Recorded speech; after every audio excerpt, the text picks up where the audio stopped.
abo Honorable Ikem Mazeli, marital Onye Nwe Egwu. Ugosi n'obi Chukwu.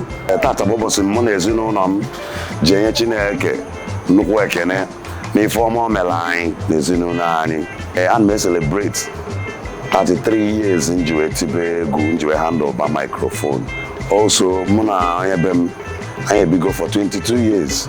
Ka na-akpọ ọnya ka anyị celebrate 22nd marriage anniversary anyị. Ịchịkọtazi ya nke mere o ji ebe triple celebration bụ na ana m eme 50th birthday m tata.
Onye gagwa mobodo di n'ụwa na ndesokwu.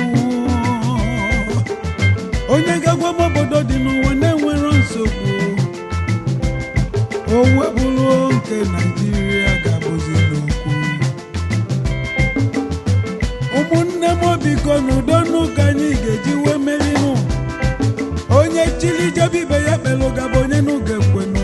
Ọ na-afụgozinụ ife ifelenụ.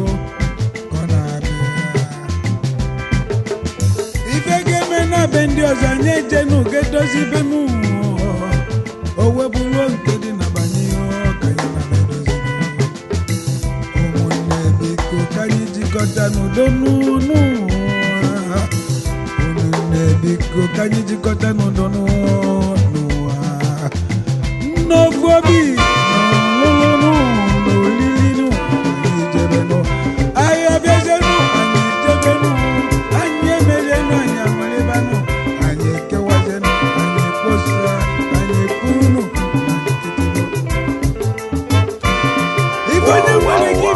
Wow.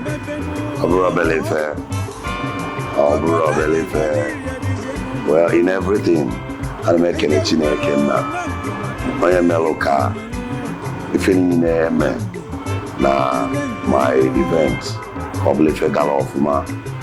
Mụ Honorable Ikem Mazeli, Ugosi n'obi Chukwu, marital Onye Nwe Egwu. I thank God maka triple celebration me. Feeling gara ọfụma.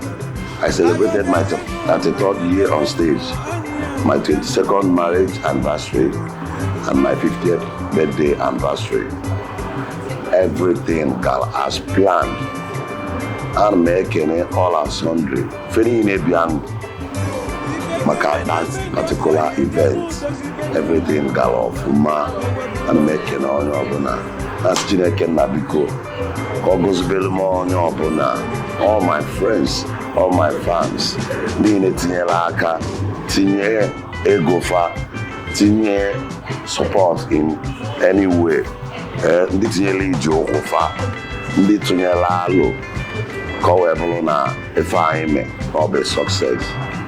And na-ekele fa, na-ekele all the media houses, ndị bịagasị m bịanyela aka wee fụ na ife eme na ọ gara ọfụma.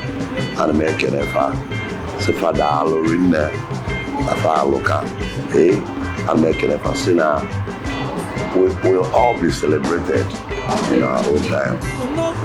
Ọ fụ m na-ekele onye ọbụla daalụ rinne. Chineke ga-agọzi anyị ncha niile. Onye ọbụla asị na onye nwụrụ ya ezigbo ife ezigbo ife erie etu ọrụ si enwere alụ m na ezigbo ife bịakwute m ezigbo ife ga-elu anyị ncha niile aka in Jesus name daalụ nne. Ana m ekenekwa ndị Voice of the East sifa daalụ nne na fa alụka God will bless them. Daalụ nne.